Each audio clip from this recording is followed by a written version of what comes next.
Mr. Anderson in the USA said I shouldn't smoke. I told him not to be so patronising. I choose what I want to do, but I'm going to try a different approach. I'm going to tell him I'm starting to like him. I certainly do not share his religious beliefs, but like me, he's rather outspoken. He doesn't care what he says. He expresses his strong opinions, and he has a right to. Yeah. How can I criticise that?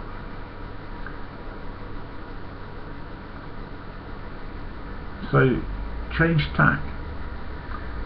Instead of attacking him and hurling abuse at him, you know, use a bit of kidology.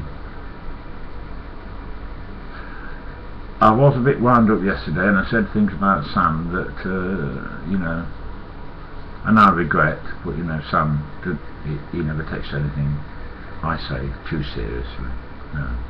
But I wonder how he got mixed up with the controversial Mr. William Anderson. But Sam would probably say, you know, Anderson's entitled to his opinions, the same as we all are. Anyway, the weather outside is frightful,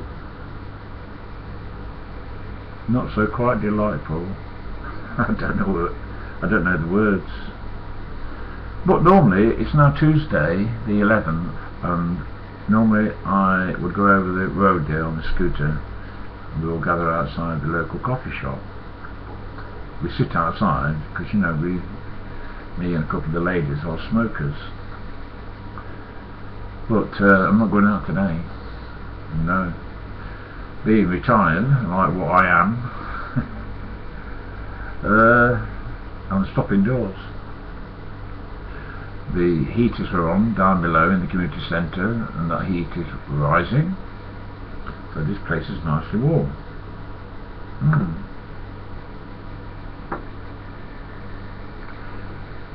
I've got my Kindle, which is by Andrew. Despite Andrew's misgivings, I did manage to connect it up to my Wi-Fi. I'm not as dumb as he likes to make me out to be, you know. And I've downloaded the book I wanted, been reading it.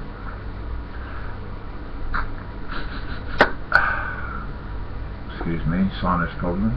Will I ever get rid of it? I doubt it. I'll live with it for the rest of my life. Yeah, well, you know, we all have our cross to bear in this life, don't we, Sam? Don't we, Mr. Anderson?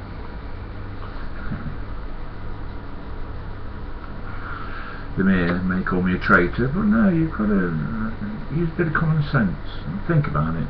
Think about it. I mean, look at some of the things I say. What I call my dearly beloved sister above me. I say some terrible things about her. Yeah, so how can I criticise other people who are outspoken? Eh? Right, just a short upload. I've just been sat outside, well, a few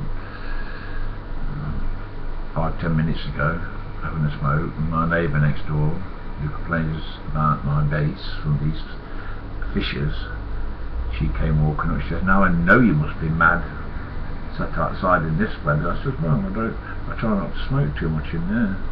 She said, "It's awful. Snow?" I said, "Yeah, it's not lasting now, and it is early February. It is a chilly wind." Yeah. She said, "Freezing." I said, "Yeah, okay, freezing then."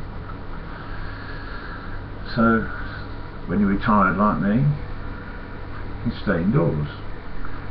I've got my electric blanket on. I'll slip under the duvet and read some more off my Kindle. Here's a mess, of course, as always, so I put my hat on. And really, I haven't got a lot to say. I've got the video to watch, Sam. Yeah, people who buy over-the-counter medicines. Yeah, I'll get around to watching it, mate. It always takes me a long time to get around to doing things. With playing this Scrabble, you know, all of a sudden I think about it, start playing it, and people are banging requests at me. But for some strange reason, it always takes me a long time to get around to doing things. That's the kind of person I am. Yeah. So you've got to accept that.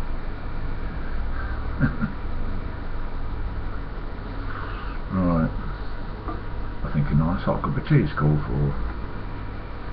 And I've got nothing else to do in particular. Now I'm not going over the road. As I said, I'm going to do a bit more reading from my Kindle. Right. So that's it. Another good day. Yeah. Forget what happened yesterday. That has gone. So let's live for today and look forward to tomorrow. For tomorrow will be a better day. Of course it will. And I've got my holiday coming up in May. I've booked the ferry crossing. I need to contact this friend in the Shetlands who's going to put me up. And got a lot to look forward to. Yeah. Right. Why does this arrow disappear? I can't see it. Where is it? Oh, yeah, it just appears, look, all of a sudden. If I ask Andy about it, oh, don't tell me that. He says, you get fucking problems that nobody else does. I said, well, sorry. I don't invent these problems. Andrew can be so intolerant. I mean, talk about William Anderson. Andrew, the things he says to me. When I'm sat typing with one finger, he says, get out of the fucking way, and his fingers fly over the keys. Yeah, well, I've always been a one finger typist. Right, that's it. Cheers. I'm off. Any minute now.